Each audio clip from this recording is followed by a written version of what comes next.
Before we begin, a quick and important disclaimer. The following content is for educational and entertainment purposes only and does not constitute professional, legal, or financial advice regarding marriage, divorce, or economic planning. Economic conditions and legal frameworks vary significantly by state and individual circumstance. Viewers should conduct their own due diligence and consult with qualified legal and financial professionals before making any major life decisions. There is an old haunting adage in the world of sociology that says, when the wallet stays closed, the courtroom doors stay shut. For decades, we have been told that a failing economy leads to failing marriages. We picture the stress of a lost job, the tension of a foreclosed home, and the subsequent explosion of a household. But what if I told you that in the United States, the data suggests the exact opposite? In a modern American recession, the most expensive thing you can do is fall out of love, and thousands of couples are currently trapped in what sociologists call a state of economic matrimony. They are functionally divorced but legally and residentially bound because they simply cannot afford the exit fee. We are witnessing a massive, silent shift in the American landscape where the divorce rate actually drops when the stock market crashes. The question is, are these marriages being saved by hardship, or are they becoming financial prisons? Today, we are performing a deep dive masterclass on the hidden mechanics of the divorce recession. We are going to peel back the curtain on why the traditional American dream of a fresh start is being replaced by a calculated, cold, and often desperate survival strategy. For the US audience watching this right now, this solves a critical problem: understanding the invisible financial tethers that might be keeping you or those you know in a stagnant situation. By the end of this deep dive, you will understand the historical trends of the Great Recession compared to today's inflationary pressures, the brutal reality of the two-household math problem, and why the current economic climate has turned the legal process of separation into a luxury good that only the wealthy can afford. To understand where we are in 2026, we have to look at the precedent set by the 2008 financial crisis.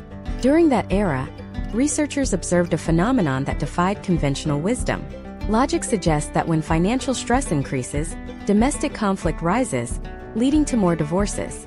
However, during the height of the 2008 crash, the US divorce rate actually fell by roughly 7%. This wasn't because couples suddenly found a new spark of romance amidst the ashes of their 401ks. It was because the two biggest assets in a divorce, the home and the income, were both under siege. Consider the case study of a standard middle-class couple in 2008. If they wanted to separate, they had to deal with the reality of a housing market in freefall. If their home was underwater, meaning they owed more on the mortgage than the house was worth, selling it meant realizing a massive financial loss. In a healthy economy, you sell the house, split the equity, and each person uses their half for a down payment on a smaller new place. In a recession, there is no equity to split. You are effectively splitting a debt. This forced many couples into what was termed the roommate divorce. They would legally separate but continue living in the same house, sleeping in separate bedrooms, and coordinating shifts in the kitchen because neither could afford to leave. As we look at potential outcomes for the current economic cycle, we see a different but equally paralyzing set of variables. While 2008 was defined by a collapse in home values, today's recessionary pressure is defined by a collapse in purchasing power and an explosion in interest rates. In the current market, if a couple bought a home in 2020 with a 3% mortgage rate, their monthly payment might be $2,000. If they divorce today and attempt to buy two separate, smaller condos at current 7 or 8% interest rates, their individual payments could each exceed $3,000 for half the space. This is the 3% trap. It is a financial gravity that pulls couples back together regardless of their emotional state. This creates a massive psychological shift in how Americans view the institution of marriage.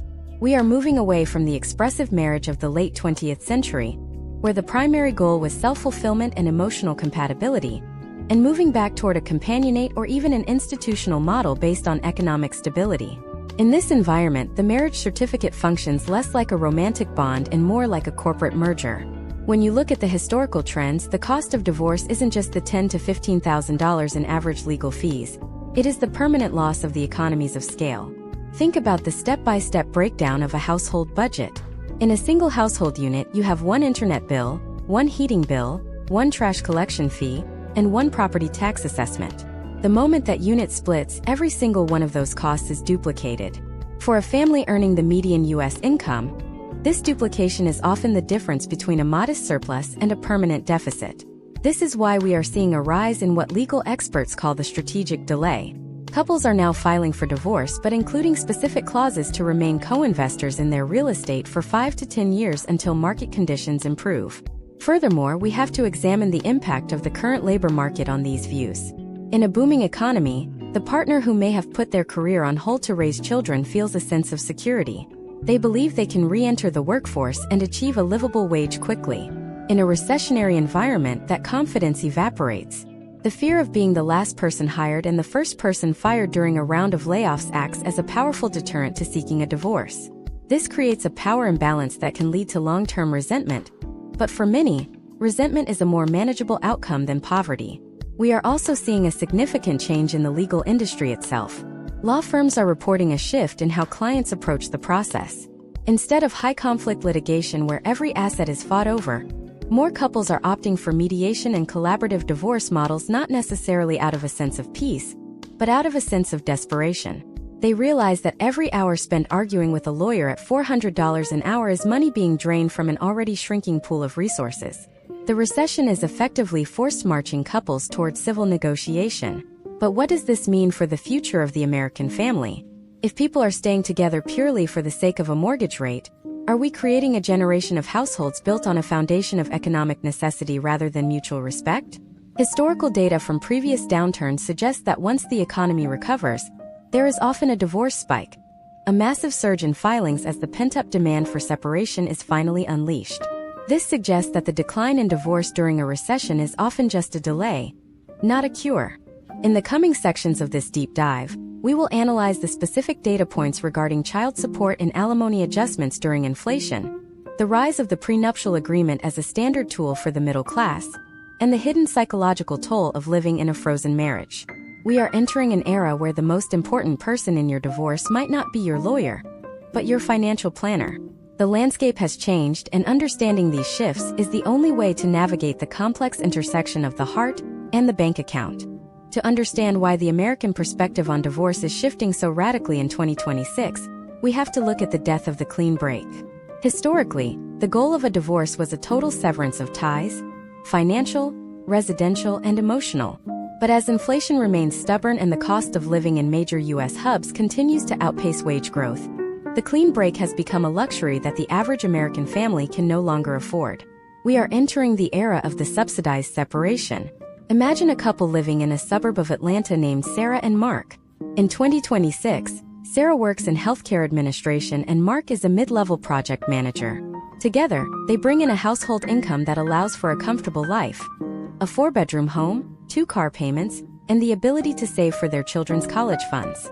However, the marriage has reached a point of irreconcilable stagnation. In 1996 or even 2006, they would have called a realtor, sold the house, and moved into 2 separate apartments while the legal process unfolded. In 2026, Sarah and Mark look at the spreadsheet and realize that if they leave, they are both effectively opting into a lower social class. The first pillar of this shift is the rental market barrier. In many U.S. cities, the cost of a 2-bedroom apartment today rivals what a mortgage payment on a full house was just 5 years ago. For Sarah and Mark to move out, they would each need to secure a rental that meets the space requirements for their children.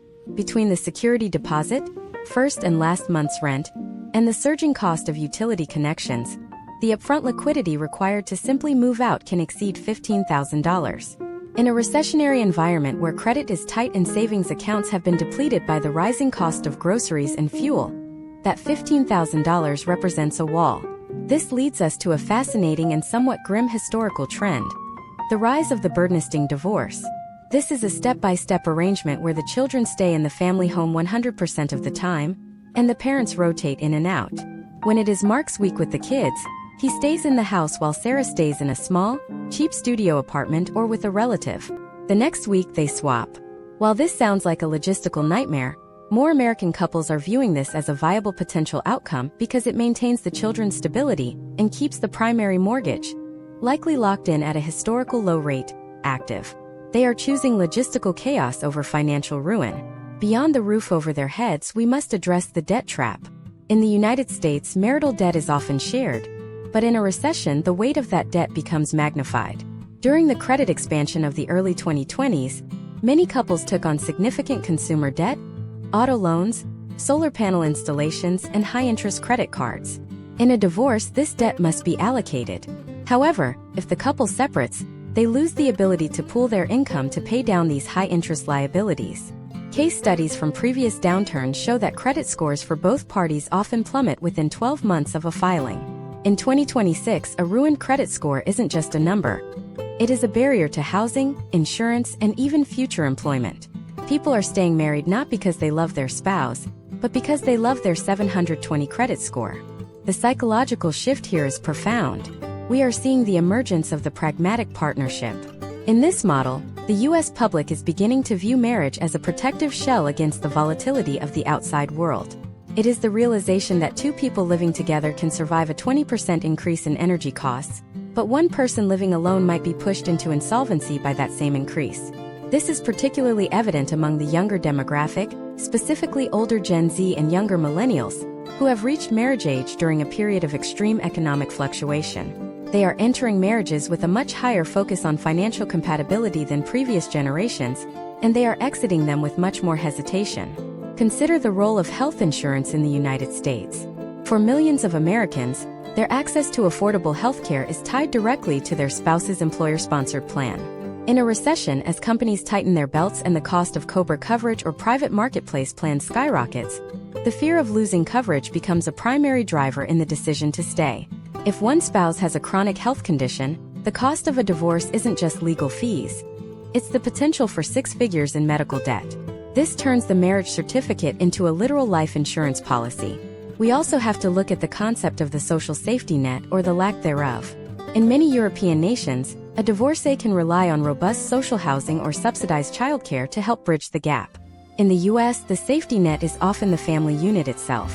When that unit breaks during a recession, there is very little to catch the individuals falling out of it. This has led to a surge in the multi-generational divorce, where a separating spouse doesn't move into their own apartment, but moves back into their parents' home with their children. This shifts the economic burden onto the aging baby boomer generation, creating a domestic domino effect that drains the retirement savings of the grandparents. Step by step, the decision to divorce in 2026 has become an exercise in risk management. You have to calculate the loss of the dual income tax bracket, the loss of shared insurance premiums, the cost of duplicating every household item from a toaster to a lawnmower, and the impact on your long-term Social Security benefits. When you add these numbers up, the emotional cost of a broken relationship often pales in comparison to the math of the aftermath. This economic pressure is also changing the way people date and remarry. The rebound marriage, once a common trope of the divorce cycle, is being replaced by the financial cohabitation. People are moving in with new partners much faster than in previous decades, not necessarily because of a whirlwind romance, but because they need someone to split the rent with. We are witnessing the commodification of domesticity, where the value of a partner is increasingly measured by their debt-to-income ratio and their willingness to share a grocery bill. But what happens to the children in this new landscape? If parents are staying together in high-tension environments purely for the sake of the household budget, are we creating a more stable environment or a more toxic one? And more importantly, as we move into the next phase of this recession, what happens when the legal system itself becomes overwhelmed by couples who can't afford to leave but can't afford to stay? The data tells us that the tension is reaching a boiling point. While the divorce rate might stay low on paper, the number of people living in separated but equal households is at an all-time high. This brings us to a critical crossroad. We've seen how the house and the debt keep people together, but there is another, even more complex layer to this puzzle. It involves the very thing we work for every day, our retirement and our future security. In the next part, we are going to dive into the brutal world of QDROs, the division of 401ks in a bear market, and the terrifying reality of what happens when you have to split a retirement fund that has already lost 30% of its value. If you think the housing trap is bad, wait until you see what the recession is doing to the American retirement dream. The destruction of the American retirement dream during an economic downturn adds a layer of complexity to divorce that most couples fail to realize until they are sitting across from a mediator in a windowless office. In 2026, we are navigating a landscape where the standard 401k or IRA is no longer a guaranteed safety net. It is a volatile asset that can lose significant value in a single trading week. When a couple decides to split during a recession, they aren't just dividing money. They are often dividing losses. This creates a psychological and mathematical standoff that can freeze a divorce filing for years. Imagine a scenario involving a couple in their late 50s, David and Linda, who live in a high-cost area like Chicago. David has worked for a logistics firm for 25 years, diligently contributing to a 401k that, at its peak in early 2024, was valued at $1.2 million. Linda, who managed the household and worked part-time, has a much smaller retirement account. Under the laws of equitable distribution or community property found across the United States, that $1.2 million is considered a marital asset. But as the 2026 recessionary pressures mounted, the market took a hit, and that account balance dropped to $850,000. If David and Linda divorce today, they are forced to lock in those losses. To give Linda her fair share, David may have to liquidate a portion of the fund or transfer it via a qualified domestic relations order, commonly known as a QDRO. This legal instrument allows for the tax-free transfer of retirement funds to a former spouse, but it doesn't protect the value of the assets from the market's volatility. By splitting the account at the bottom of a market cycle, both David and Linda lose the potential for that money to recover. They are effectively having a diminished pie, leaving both with an amount that may no longer support a basic lifestyle in retirement. In this case study, David and Linda often look at the math and realize that if they stay married for just 3 more years, they might see a market recovery that adds hundreds of thousands of dollars back to their collective net worth. They are staying together not for companionship, but for the compound interest. This brings us to the step-by-step reality of the QDRO process in a bear market. First, a specialized attorney must draft the order, which can cost several $1,000s in additional legal fees. Second, the plan administrator of the employer must approve it. Third, the actual transfer of shares or cash occurs. In a stable economy, this is a routine administrative task. In 2026, it is a high-stakes gamble. If the market drops further during the months it takes to process the paperwork, the receiving spouse might end up with significantly less than they anticipated. Conversely, the spouse holding the account might be forced to sell off shares at a historical low, just to meet the fixed dollar amount required by the divorce decree. Historical trends show that during the 2008 crisis, many individuals over the age of 55 simply stopped filing for divorce. The logic was simple. They could not afford to retire alone on half of a crashed portfolio. In 2026, we are seeing this trend repeat, but with an added complication: inflation. Even if the retirement account value stays stagnant, the purchasing power of that money is evaporating. A $1 million retirement fund in 2026 does not buy the same lifestyle it did in 2019. When you split that million into 2 $500,000 pots, you are moving from a comfortable retirement to a situation where both individuals may need to work well into their 70s. Furthermore, we must examine the impact on Social Security. In the United States, if a marriage lasts at least 10 years, a divorced person can claim benefits based on their ex-spouse's earnings record, provided they are not remarried. In a recession where every dollar of monthly income is scrutinized, the 10-year mark has become a critical strategic milestone. Attorneys are increasingly seeing clients who are miserable in their relationships, but are waiting until the clock hits 10 years and 1 day before filing the paperwork. They are literally clocking in for their future benefits, treating the final years of their marriage like a job they cannot afford to quit. The shift in views on divorce also extends to the division of other complex assets like stock options and restricted stock units, or RSUs. In the tech-heavy corridors of Austin or Silicon Valley, a significant portion of a household's wealth may be tied up in company stock that has plummeted during the 2026 downturn. Valuing these assets during a recession is a nightmare. Does the court value the stock at its current depressed price, or do they look at a 3-year average? If the couple splits the actual shares, they are both tethered to the performance of a single company while trying to build separate lives. We are seeing more couples opt for an if and when agreement, where they stay legally entwined so that they can share in the proceeds of a future stock price recovery or a company sale that might be years away. This is the definition of the economic ghost marriage, a relationship that is dead in every way except for the shared hope of a future IPO. Let's look at the impact on the younger generation, the ones who don't have $1 million 401ks but have something just as burdensome: student loan debt. In the US, student debt is often considered separate property if it was acquired before the marriage, but if the couple used marital funds to pay it down, or if new debt was taken on during the marriage for advanced degrees, it becomes a point of intense litigation. In a recession, when the job market is precarious, the person who holds the debt is terrified of being left to pay it back on a single income. Meanwhile, the other spouse is terrified of being assigned a portion of a debt for a degree they didn't earn. This creates a stalemate where the fear of the debt collector outweighs the desire for personal freedom. The potential outcomes for these financial stalemates are starting to manifest in the rise of the divorce insurance mindset. More Americans are now looking at prenuptial and postnuptial agreements not as a lack of trust, but as a mandatory recession-proofing tool. They are negotiating the terms of their potential exit while things are good, specifically outlining how retirement and debt will be handled if the economy soured.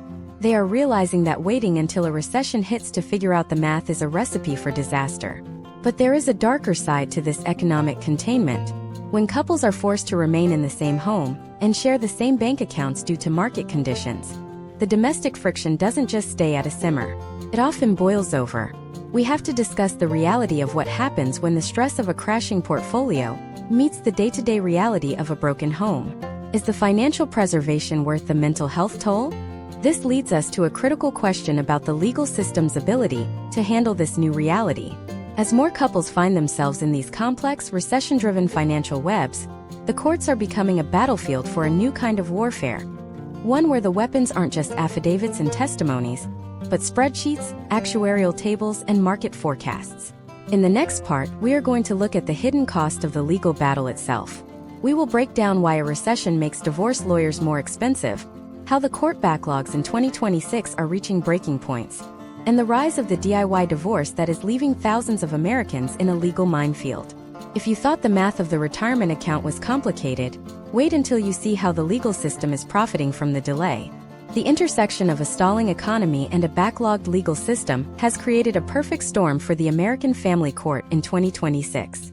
While the emotional urge to separate might be at an all-time high due to the friction of living in a high-inflation household, the practical path to a final decree is becoming narrower and more expensive. We are seeing a shift where the cost of entry into the legal system is rising, just as the average American's ability to pay for it is shrinking. This has led to the rise of the procedural purgatory, where cases that used to take 6 months are now stretching into 18 or 24 months, with every month adding to the billable hours. Imagine a character named Michael, a middle management professional in Phoenix. Michael and his spouse decided to file for divorce in early 2026.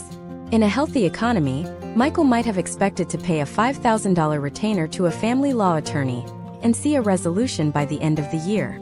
But in the current climate, Michael's attorney, like many others across the United States, has raised their hourly rates to keep up with the increasing overhead costs of a high-inflation environment.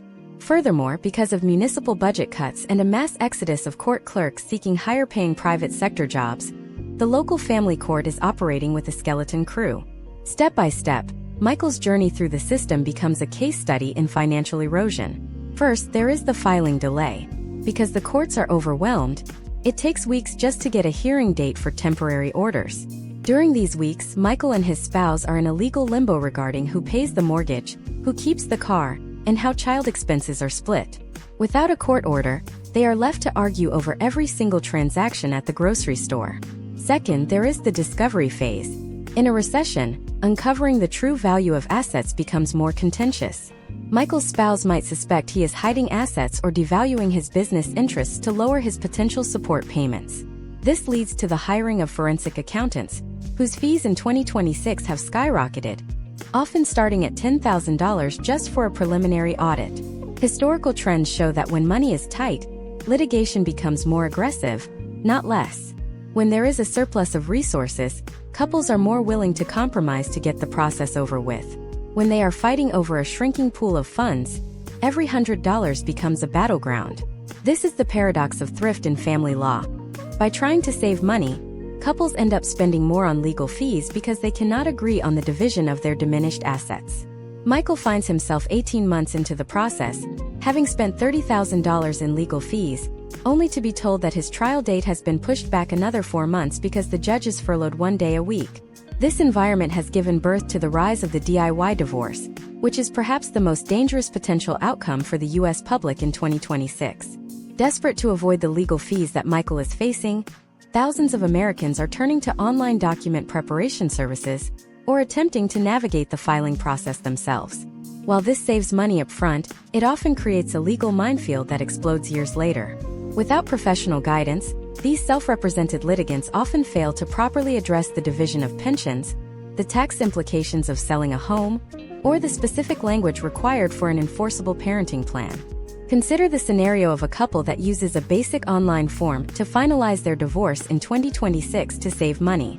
They agree to split their assets 50-50, but fail to file a QDRO for the retirement accounts. Fast forward to 2031, when the economy has recovered and the accounts have doubled in value. The spouse who was supposed to receive a share finds they have no legal mechanism to claim it because the original decree was drafted incorrectly. They are forced back into court 5 years later, spending triple what they would have spent originally to fix a mistake made during a moment of economic panic. The 2026 recession is creating a massive wave of future litigation that will haunt the U.S. court system for a decade. We also have to examine the role of alimony and child support in a shifting economy.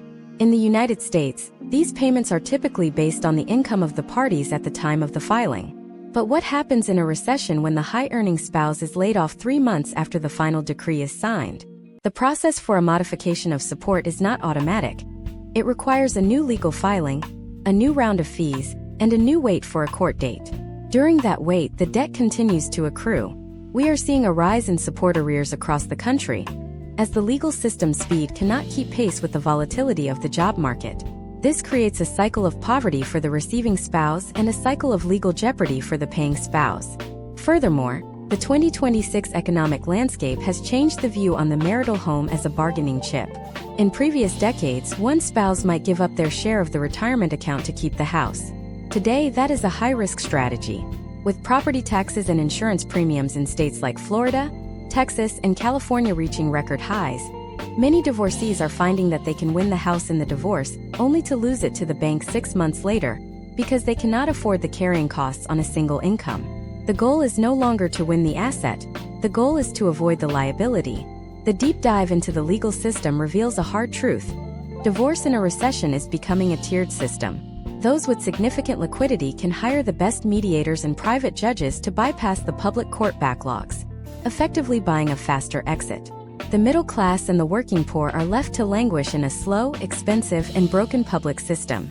This is fundamentally altering the American perception of justice in the domestic sphere. It is no longer about what is fair. It is about what you can afford to litigate. Step by step, the U.S. public is adapting by moving toward alternative dispute resolution, but even these paths are being strained. Mediation centers are booked months in advance, and the cost of a private mediator has risen alongside attorney fees. People are starting to ask, is the freedom of being single worth the bankruptcy that might follow the legal battle? This question is leading to an unprecedented rise in the legal separation, a middle ground where couples remain legally married to maintain benefits and tax status, but live entirely separate lives. As we look at the potential outcomes of this legal stagnation, we have to consider the long-term impact on the very structure of American society. If the cost of exit is too high, does the entry marriage itself become less attractive? Are we looking at a future where people refuse to legally bind themselves because they have seen the wreckage of the 2026 divorce market?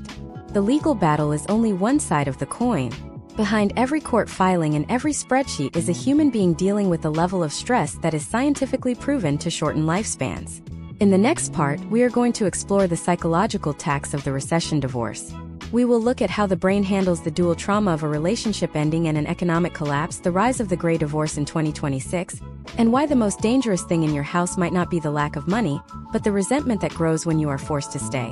We are moving from the wallet to the mind, and the findings are startling. The mental and emotional landscape of a 2026 recession divorce is characterized by what psychologists are now calling chronic economic entrapment. When the desire to flee a toxic or dead relationship meets the immovable wall of a stagnant economy, the resulting psychological pressure does not just disappear. It mutates. In the United States, we are seeing a significant rise in specialized therapy sessions focused not on reconciliation, but on cohabitation survival. This is a radical departure from historical trends where the end of a marriage meant the end of the shared environment. Today, the mind is being forced to adapt to a reality where your greatest source of emotional distress is also your only means of financial survival. Imagine a character named Jennifer in Seattle. Jennifer has been married to her partner for 15 years, but the relationship has been emotionally hollow for 5. In 2024, she might have felt confident enough in the tech labor market to initiate a split. But in 2026, with the local housing market experiencing a cooling period yet rental prices remaining at historic highs, Jennifer finds herself in a state of hypervigilant coexistence. She is constantly calculating the cost of every argument. If she pushes too hard and the relationship shatters completely, can she survive the 30% increase in her individual cost of living? This creates a mental feedback loop where every emotional impulse is vetted by a fiscal gatekeeper. Step by step, this entrapment leads to a phenomenon known as cognitive dissonance in domesticity. Jennifer must maintain the outward appearance of a functioning household for the sake of the children and the shared social circle, while internally grieving the loss of her personal autonomy. The psychological toll of this mask-wearing is immense. Cortisol levels remain chronically elevated because the home, which should be a sanctuary from the harsh 2026 economic reality, has instead become the primary source of stress. When you cannot relax in your own living room because the person sitting across from you represents both your past failures and your current financial cage, the brain stays in a permanent fight or flight state. This leads us to the rise of the gray divorce in a recessionary climate. Gray divorce refers to couples over the age of 50 who are ending long-term marriages. While the overall divorce rate in the U.S. has seen dips during downturns, gray divorces have been on a steady upward trajectory for decades. However, the 2026 recession has introduced a brutal choice for this demographic: loneliness or poverty. For someone like Robert, a 62-year-old in Pennsylvania, the thought of divorcing his wife of 30 years is balanced against the reality of the 4% rule in retirement planning. If he splits his nest egg now, in a down market with high inflation, he effectively guarantees that he will outlive his money. The result for Robert is a state of resigned apathy. He and his spouse move through their lives like ghosts in the same hallway. They have stopped fighting because fighting requires an investment in the relationship's outcome. Instead, they have settled into a tactical truce.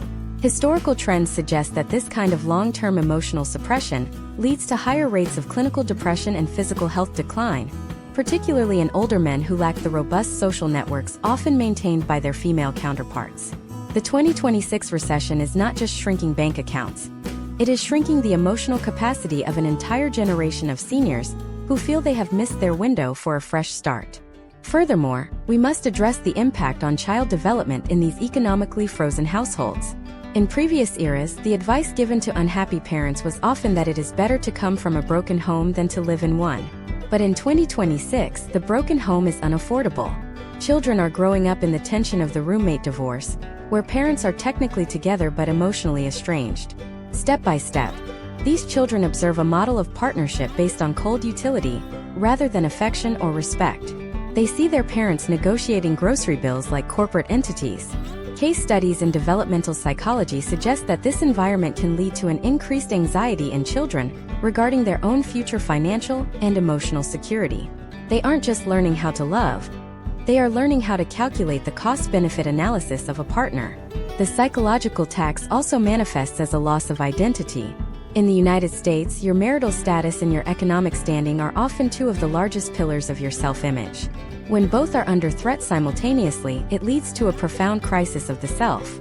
For a young professional in a city like Denver or Austin, being a divorced person in a recession can feel like a double failure. They are losing their partner and their upward mobility in one fell swoop. This leads to a massive increase in social isolation. People stop attending social gatherings or engaging with their community because they cannot afford the cost of entry, and they do not want to explain their living situation. The 2026 recession is creating a silent epidemic of loneliness among the separated but undivorced. But what about those who do manage to break free? The psychological impact of a recession divorce does not end when the papers are signed. Because the financial settlement is often so much tighter in a down economy, the post-divorce life is defined by scarcity trauma. Every purchase, every unexpected car repair, and every utility bill becomes a trigger for the memory of the financial ruin that the divorce caused. We see potential outcomes where individuals who have been divorced for years still live with the spending habits of a refugee, unable to enjoy their hard-won freedom because the fear of the 2026 crash is permanently seared into their subconscious. This brings us to the concept of the toxic subsidy. This occurs when one spouse remains financially dependent on the other, even after a physical separation, due to the inability to find work or the high cost of individual housing. In 2026, the psychological burden of being the subsidized ex-spouse is debilitating. It creates a sense of perpetual debt and obligation that prevents a true emotional break. Conversely, the spouse providing the subsidy often feels a sense of deep resentment, viewing their former partner as a financial parasite created by a cruel economy. The legal system might say the marriage is over, but the bank account says otherwise. The data shows that we are seeing a record high in the usage of mental health apps and teletherapy services specifically marketed toward high-conflict living situations. The U.S. public is looking for ways to cope with a reality that feels increasingly like a trap. As the recession of 2026 continues to squeeze the middle class, the definition of a successful marriage is being lowered from one that brings joy to one that simply provides cover. We are witnessing the birth of the economic truce, a state of being where couples agree to stop hurting each other simply because they cannot afford the medical bills or the legal fees that come with the conflict. As we continue this deep dive, we have to look beyond the individual and the household. We have to look at how these shifting views on divorce are rippling out into the very fabric of the American economy itself. If the divorce rate stays artificially low because of the recession, what happens to the industries that rely on household formation? What happens to the real estate market, the moving companies, and the consumer goods sector when thousands of people who want to start new lives are stuck in their old ones? In the next part, we will explore the macroeconomic ripple effect. We will look at how the 2026 divorce freeze is actually slowing down the recovery of the entire U.S. economy, and why your neighbor's unhappy marriage might actually be affecting your stock portfolio. The connection between the bedroom and the boardroom is closer than you think. The stagnation of the American household has profound implications that reach far beyond the four walls of a shared home. In 2026, we are witnessing a phenomenon where the individual's inability to divorce is creating a massive drag on the national GDP. Historically, divorce has been a significant driver of economic activity. When a couple splits, they transform from one consuming unit into two. This traditionally triggers a surge in demand for housing, appliances, furniture, and professional services. However, because the 2026 recession has effectively frozen this transition, the secondary markets that rely on household formation are experiencing a localized depression. Imagine a character named Thomas in Charlotte, North Carolina. Thomas and his wife have decided to separate, but because of the high cost of new mortgages and the lack of available rental inventory, they have opted to stay in their current home. In a normal economic cycle, their divorce would have triggered the sale of their four-bedroom home and the purchase or rental of two smaller dwellings.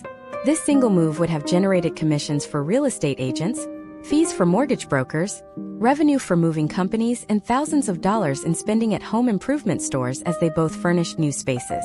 Multiply Thomas by hundreds of thousands of similar cases across the United States, and you begin to see the scale of the economic stagnation. By staying together, these couples are inadvertently contributing to the very recession that is keeping them trapped.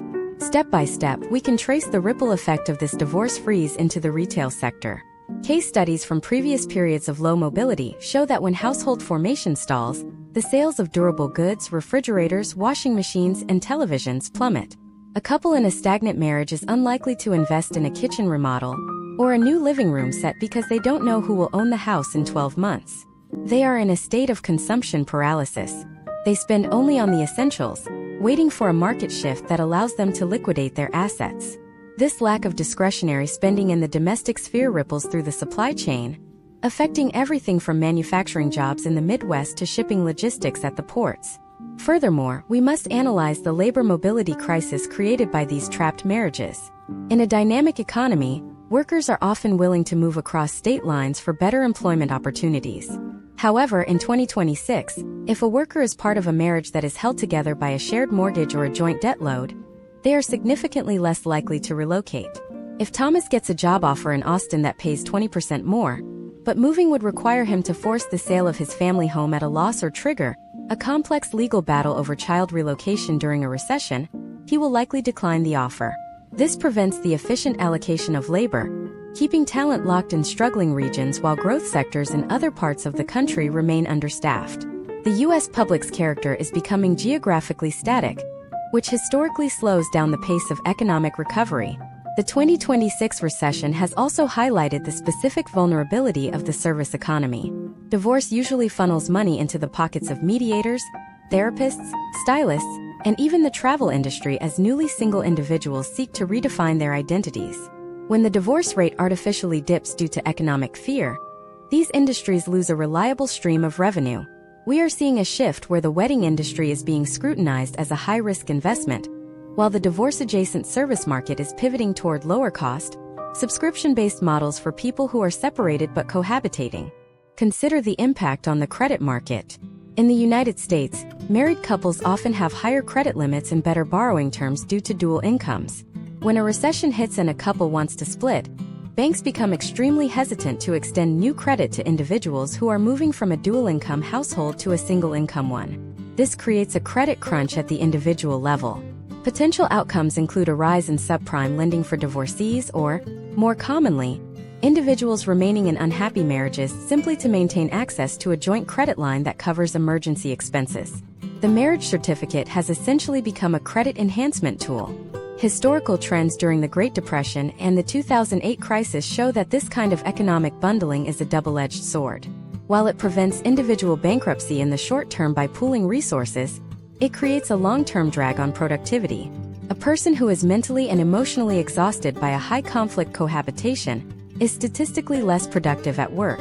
They take more sick days, they are less likely to seek promotions, and they are less engaged in entrepreneurial ventures.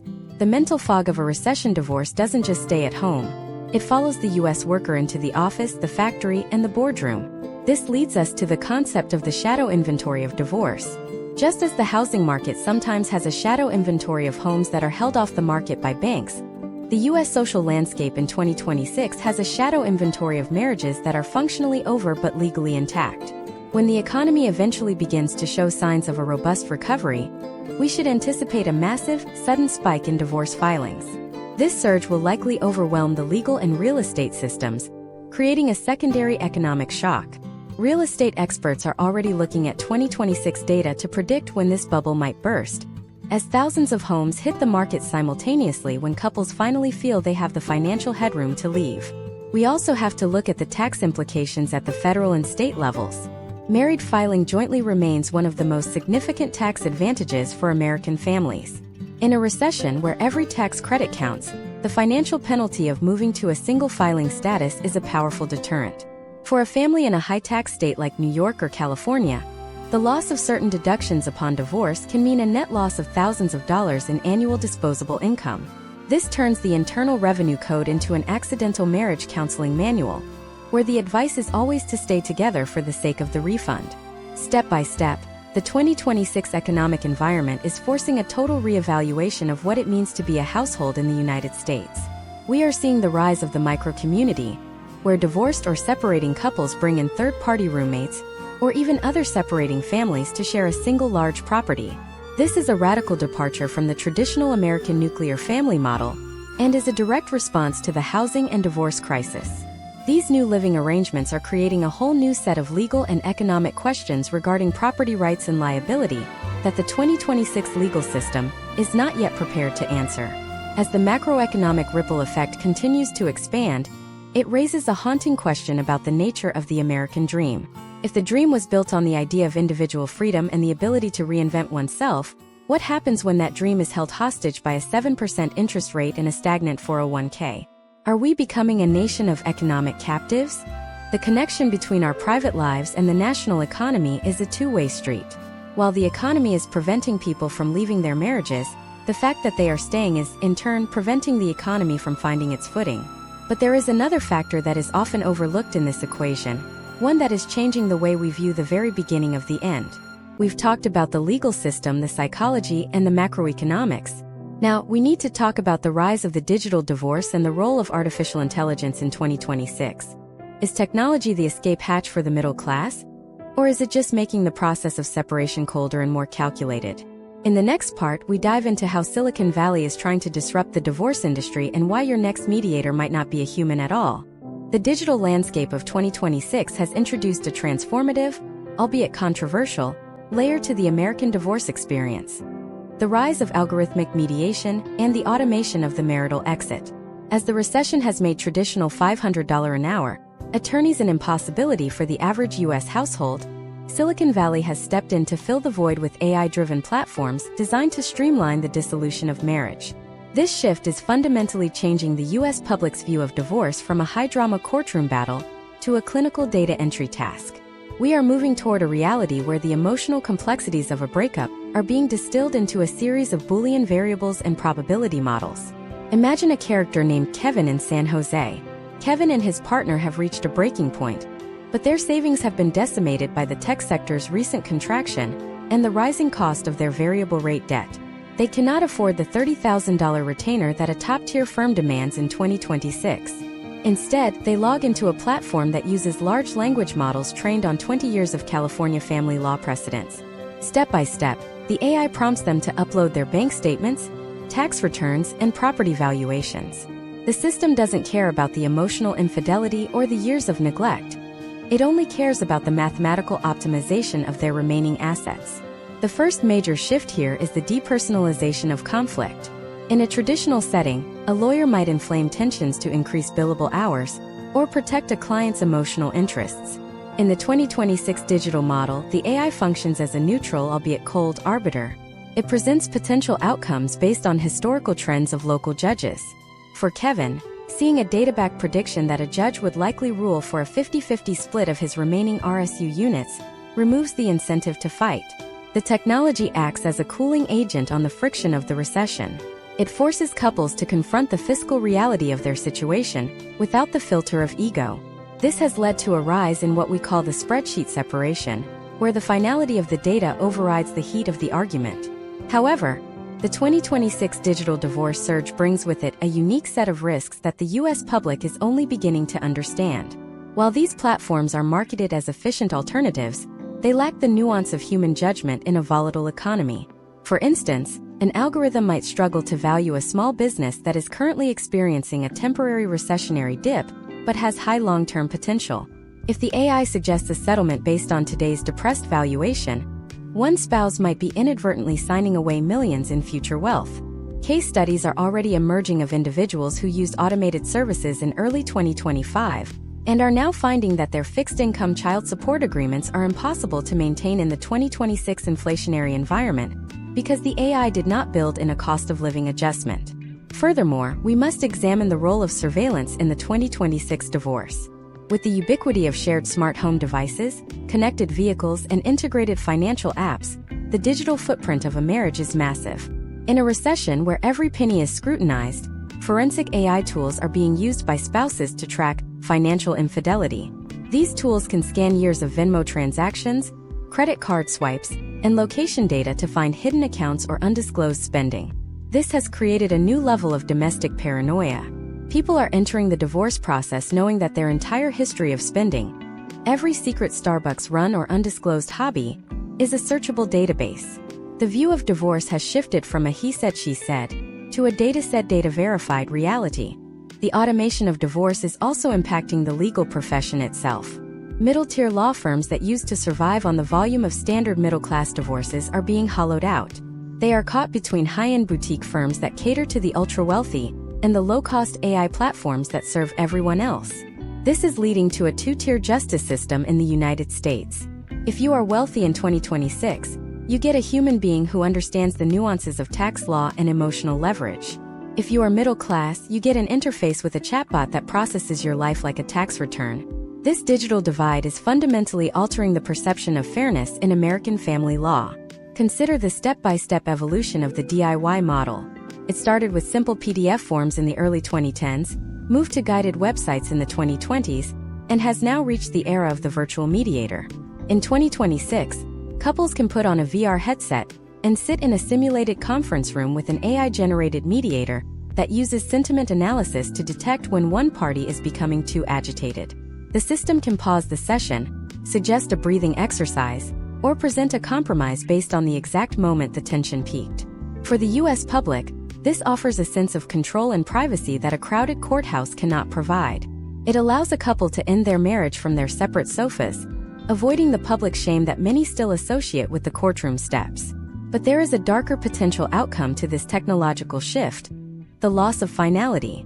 Because these digital agreements are often reached without the rigorous oversight of a human judge or an experienced attorney, they are more susceptible to being reopened. In 2026, we are seeing a trend of zombie divorces, where a couple that used a cheap digital service finds themselves back in a physical courtroom 2 years later, because a clerical error in the digital filing rendered their property transfer invalid. The recession pushed them toward a quick, cheap fix, but the complexity of the law eventually caught up with them. Historical trends show that whenever a major life event becomes commodified and automated, the underlying social contract changes. By making divorce a frictionless digital transaction, are we inadvertently making marriage feel more disposable? Or, conversely, is the technology providing a vital safety valve for a society that is under extreme economic pressure? The 2026 data suggests that for many, the digital path is the only path. Without these platforms, the number of couples living in high conflict, economically trapped households would likely be double what it is today. As Silicon Valley continues to disrupt the divorce industry, we are seeing the emergence of post-divorce apps designed to manage the aftermath. These apps handle everything from co-parenting schedules to the automated splitting of utility bills and the tracking of shared expenses. They are the digital scaffolding for the new American family. But as we lean more heavily on these tools, we have to ask, what happens to the human element? What happens to the forgiveness, the nuance, and the growth that often comes from the struggle of a difficult separation? The rise of the digital divorce is just one piece of the puzzle. While technology is changing how we leave, the economy is still dictating why we stay or go. We've looked at the math, the legal system, the psychology, and now the technology. But there is one more factor that is perhaps the most powerful of all: the role of the extended family and the shifting social norms of the 2026 U.S. public.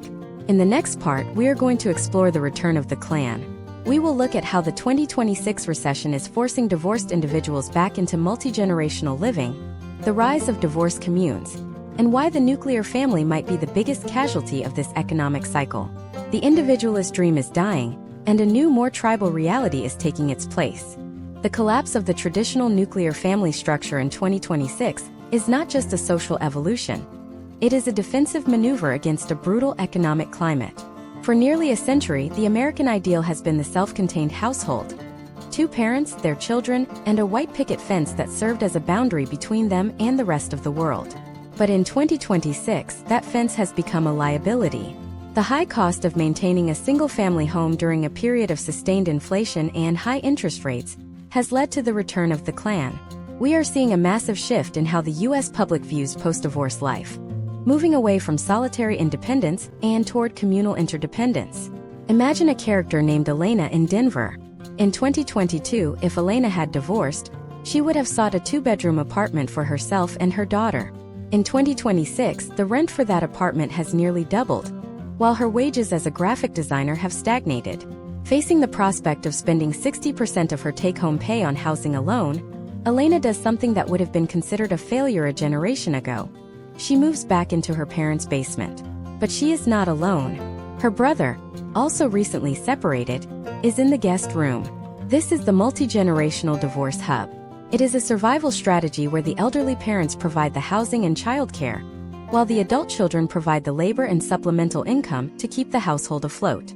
Step by step, this move back to the family of origin changes the social dynamics of the United States.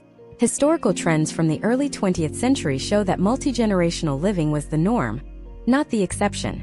The 2026 recession is simply forcing a reversion to that mean. For Elena, this means she loses her privacy, but she gains a financial buffer. She no longer pays for a separate internet bill, a separate trash service, or a separate streaming subscription. The economies of scale that she lost in her marriage are reconstructed within her parental home. However, this creates a new set of tensions. We see potential outcomes where the authority of the adult child is undermined by the presence of the grandparents, leading to complex domestic friction that affects the emotional development of the grandchildren. Beyond moving back to parents, we are seeing the rise of the divorce commune or co-living for singles. In cities like Austin, Portland, and Nashville, groups of divorced individuals are pooling their resources to rent or buy large multi-room properties. Instead of four separate people struggling to pay four separate rents of $2,000, they share one large house for $5,000 total. This is not the carefree co-living of 20-somethings. This is a highly organized, legally contracted arrangement between adults in their 30s and 40s. They share chores, they share grocery costs, and in many cases they coordinate childcare schedules. They are effectively creating a synthetic family to replace the one they lost.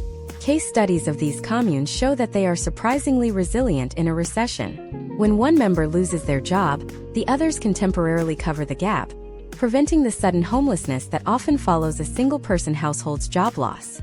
But the legal implications are a nightmare.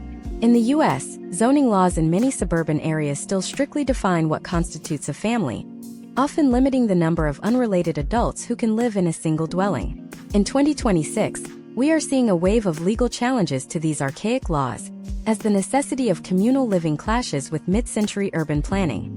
The U.S. public is beginning to view these zoning boards not as protectors of neighborhood character, but as barriers to economic survival. Furthermore, we must look at the impact on the boomer generation. Many retirees in 2026 are finding that their planned quiet years are being interrupted by the return of their divorced children and grandchildren. This is the downward wealth transfer in real time. Instead of leaving an inheritance, the grandparents are spending their retirement savings on the day-to-day costs of supporting their struggling adult children. This effectively drains the generational wealth of the middle class, leaving the younger generation with even less of a safety net in the future. The recession is not just hurting current earners, it is cannibalizing the future of their offspring. The shift toward tribalism also manifests in the world of dating and remarriage.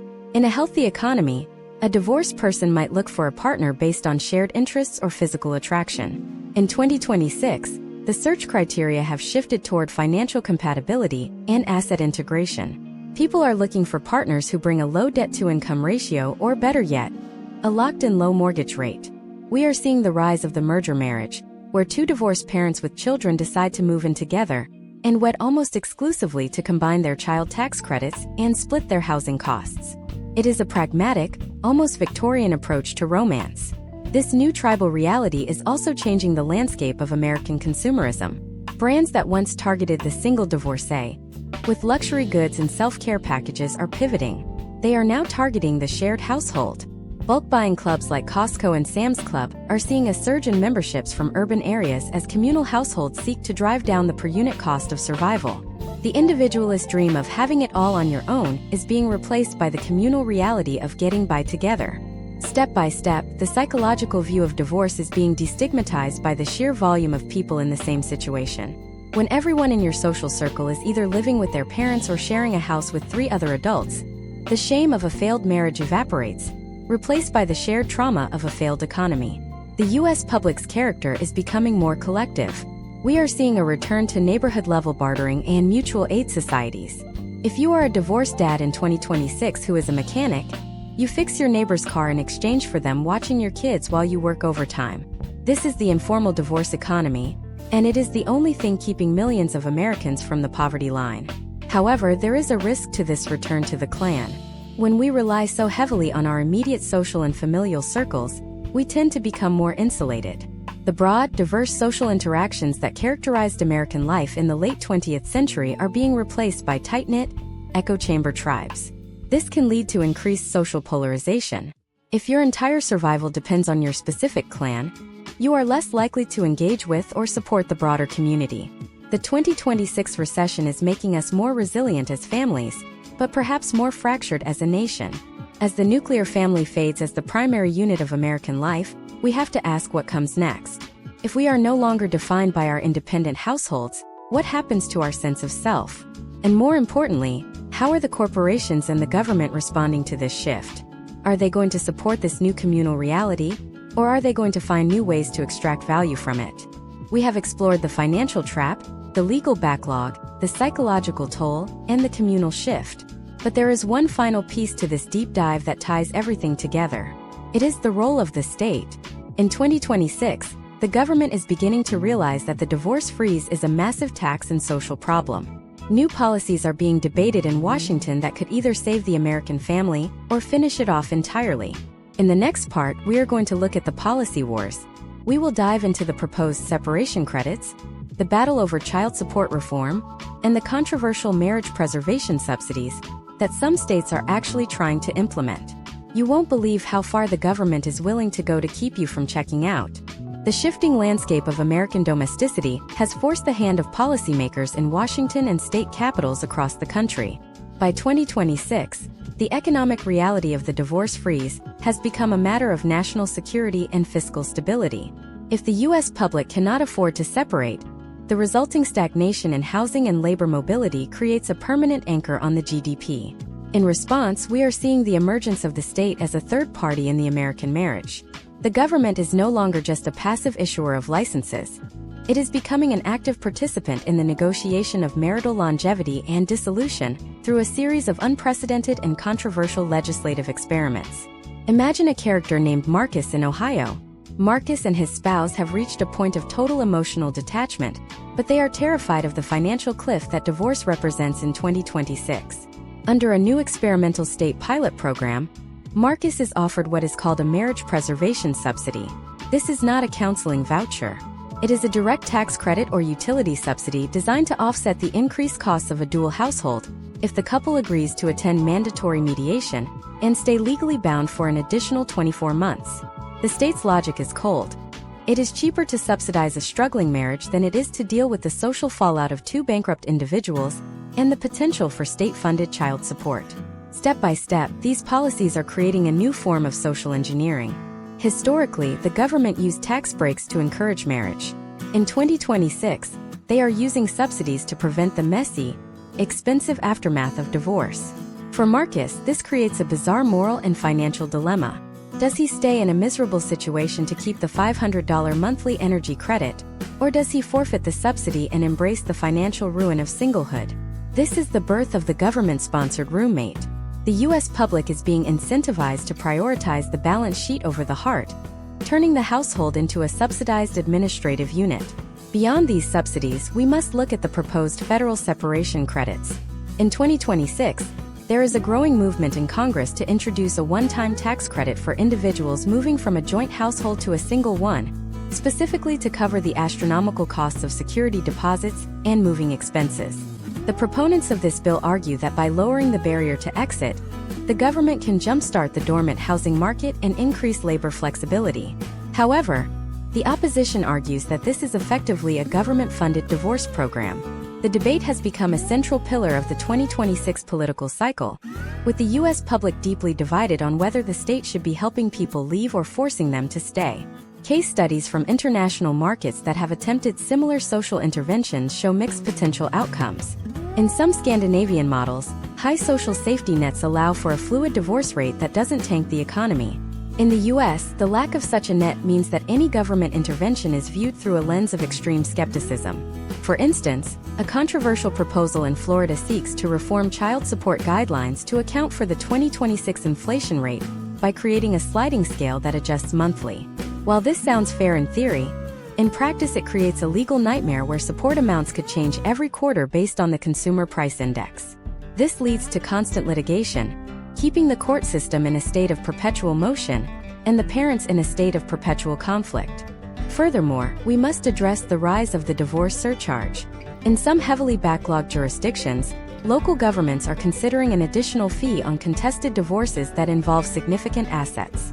These funds are intended to hire more court staff and modernize the digital filing systems we discussed earlier. But for the middle class, this is viewed as a freedom tax. It creates a situation where only the wealthy can afford to fight for a fair settlement, while everyone else is forced into the automated, algorithmic systems. The 2026 legal landscape is becoming a pay-to-play arena, where justice is a line item on a closing statement. The role of the state also extends to the regulation of the communal living arrangements we explored previously. In 2026, we are seeing the first domestic partnership zones in cities like Minneapolis and San Diego.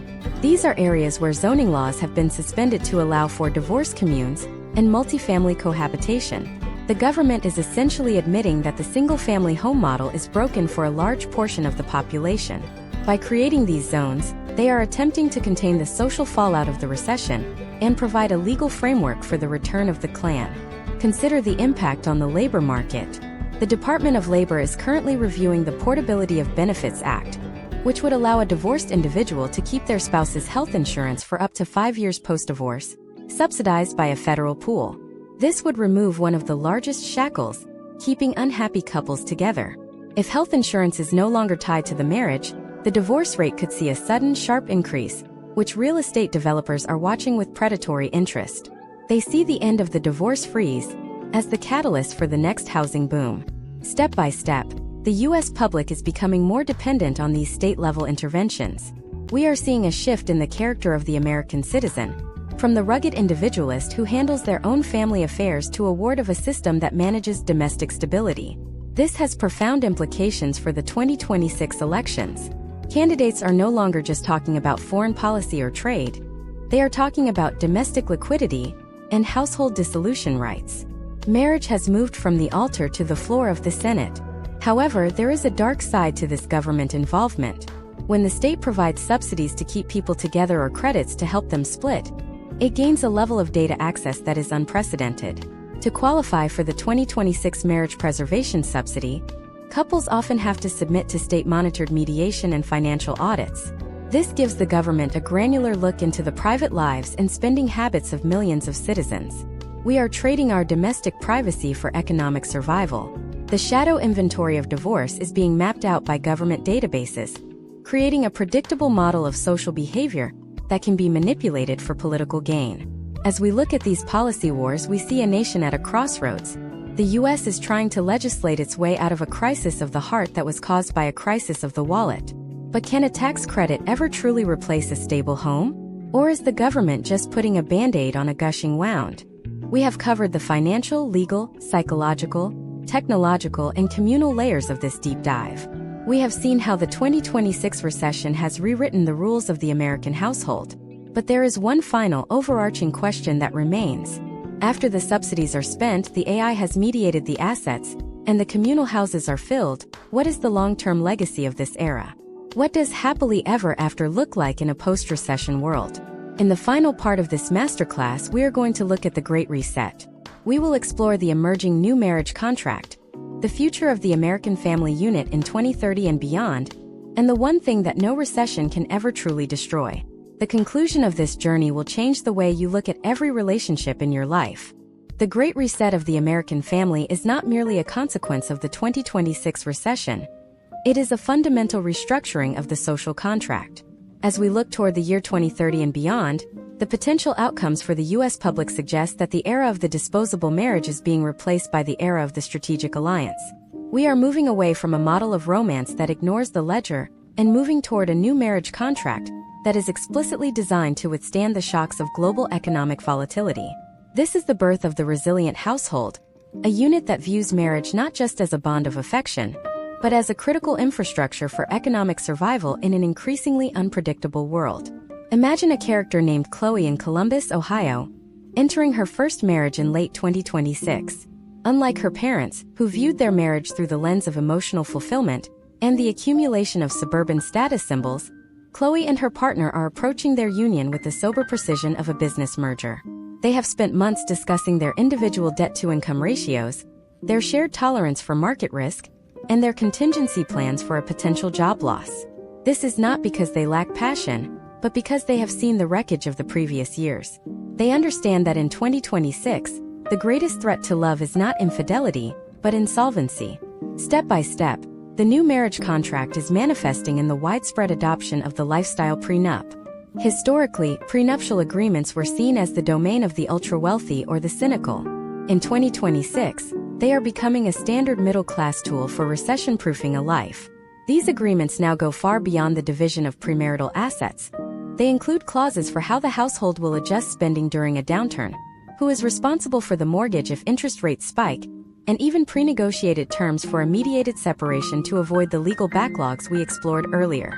By front-loading these difficult conversations, the U.S. public is attempting to remove the financial friction that historically causes marriages to implode during a recession. They are building a shock absorber into the foundation of their relationships. Historical trends show that societal shifts born in crisis often become the new normal during the recovery. Just as the Great Depression fostered a generation of ultra-savers, the 2026 recession is fostering a generation of marital pragmatists. We are seeing a rise in the semi-detached marriage, where couples maintain a high degree of financial independence within the legal structure of the marriage. This includes separate bank accounts, individual retirement strategies, and even separate property ownership within the marital unit. This diversification of assets within the marriage acts as a hedge against the collective failure of the household. If one partner's industry is decimated by AI or economic shifts, the other partner's independent financial standing provides a lifeline that does not require the total liquidation of the marital estate. Furthermore, we must analyze the evolution of the family office for the middle class. In 2030, we expect to see more families functioning like small corporations. They are utilizing the digital tools we discussed, the AI-driven budget trackers, the shared equity models, and the communal housing networks to manage their domestic lives with high efficiency. The view of the household is shifting from a private sanctuary to a productive economic node. This doesn't mean that the warmth of the family is disappearing. Rather, it means that the warmth is being protected by a cold, hard shell of fiscal reality. The U.S. public's character is becoming more disciplined, more transparent, and more focused on long-term generational stability over short-term consumerist satisfaction. Case studies of early adopters of this model suggest that while it may feel less romantic on the surface, it leads to significantly lower levels of domestic stress during market crashes. When a couple has a pre-agreed recession playbook, they don't spend their energy blaming each other for the shrinking bank account. Instead, they execute the plan they drafted when times were good. This prevents the emotional erosion that we saw in the gray divorce and the roommate divorce scenarios. In this way, pragmatism is becoming the ultimate act of love. But what is the one thing that no recession can ever truly destroy? Amidst the spreadsheets, the legal filings, and the communal living arrangements, the 2026 recession has highlighted the unyielding value of human capital.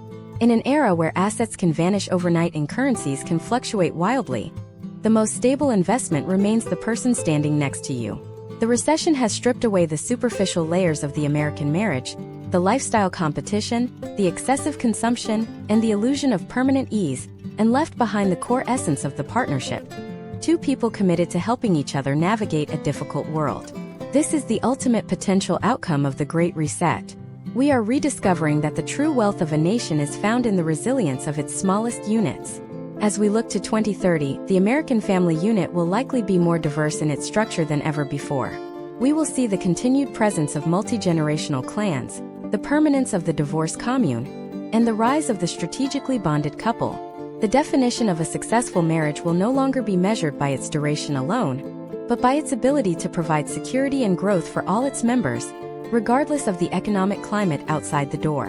The U.S. public is learning that while they cannot control the global economy, they can control the microeconomy of their own homes. Step by step, we have deconstructed the myth of the recession-proof life and replaced it with the reality of the recession-hardened relationship. We have seen how the housing trap, the legal backlog, and the psychological tax of entrapment have forced us to innovate. We have seen the state try to intervene and technology try to disrupt. But at the end of this deep dive, the conclusion is clear. The views on divorce have changed because our understanding of survival has changed. We are no longer looking for a way out, we are looking for a better way in. The 2026 recession will eventually fade into history, and the stock market will eventually find a new peak. But the lessons learned during this era of the divorce freeze will remain. They will be etched into the prenups of our children and the financial plans of our seniors. They will be the quiet conversations had at kitchen tables in Atlanta, Phoenix, and Chicago. We have moved beyond the era of the accidental marriage and into the era of the intentional partnership. If you have watched this entire 10-part masterclass, you now possess a map of the hidden forces shaping the most intimate parts of American life. You understand the math, the law, and the mind. But the most important step is how you apply this knowledge to your own situation. Whether you are happily married, considering a split, or navigating a communal household, the rules of the game have changed. The question is no longer whether you can afford to leave, but whether you have built a life that is worth staying for, even when the world is falling apart. This concludes our deep dive into the changing views on divorce during U.S. economic recessions. The data is in, the case studies are clear, and the future is waiting. As the dust settles on the 2026 crash, the only thing left standing will be the structures we built with intention. And that is a story that is only just beginning to be written. This is the end of the script for Part 10. All loops are closed, the masterclass is complete, and the vision of the future is set.